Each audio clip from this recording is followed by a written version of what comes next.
9 شعبان المعظم 481 ہجری، وفات ابن براج قاضی ابن البراج جن کا نام عبدالعزیز بن نہریر بن عبدالعزیز بن البراج الطرابلسی الشامی ہے۔ آپ سید مرتضیٰ کے شاگردوں میں سے ہیں اور سید مرتضیٰ کی طرف سے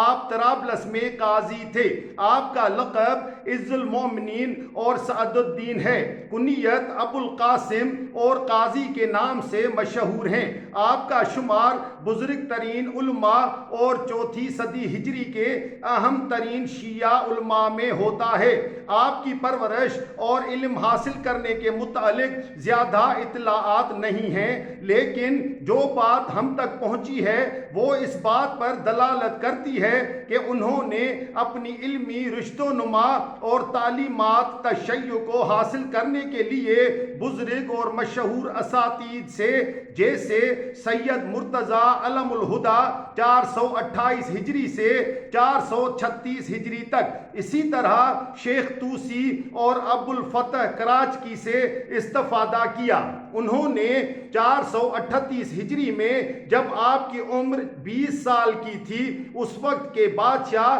جلال الملک کے حکم سے شہر طرابلس میں مسند قضاوت کو سنبھالا، اور چونکہ خلیفہ جلال الملک کے نزدیک آپ کی عزت و احترام تھا، اس لیے آپ کو عز المومنین کے لقب سے ملقب کیا گیا۔ اہل بیت علیہم السلام کی مختلف تعلیمات کو، خاص طور سے فقہ کو گسترش دینے میں انہوں نے اس قدر کوشش کی کہ ان کے نظریات فقہ شیعہ پر چھا گئے، اور بعض بزرگ فقہائے شیعہ جیسے طوسی نے ان کے مطالب سے استناد کیا۔ ان فقہا میں سے حسن بن حسین بن علی بن بابویہ قمی، ابو محمد حسن بن عبدالعزیز بن حسن جیہانی، عبد الرحمن بن احمد خزائی، عبد الجبار بن عبداللہ مقری رازی، شیخ ابو جعفر محمد بن علی بن حسن حلبی۔ آپ نے بہت مستعد شاگردوں کی تربیت کی،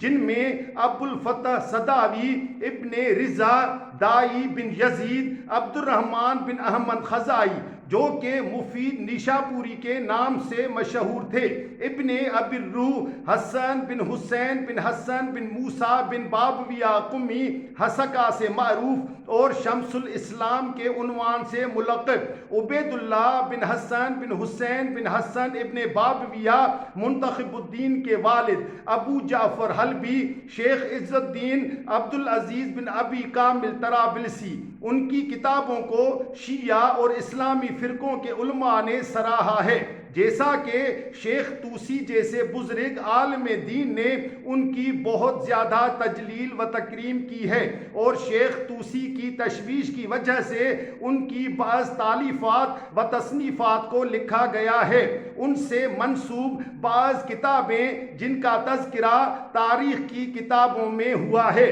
المہذب فی الفقہ، الجوارح فی الفروع، المعالم فی الفروع، المنہاج فی الفروع، الکامل فی الفقہ، حسن التعریف، الموجز فی الفقہ، المعتمد فی الفقہ، الروضہ فی الفقہ یا روضہ نفس فی احکام الخمس، الاشراق فی کشف الحب۔ آخر کار ابن براج نے شب جمعہ 9 شعبان المعظم 481 ہجری کو 80 سال کی عمر میں طرابلس میں وفات پائی، اور آپ کو وہیں پر سپرد خاک کیا گیا۔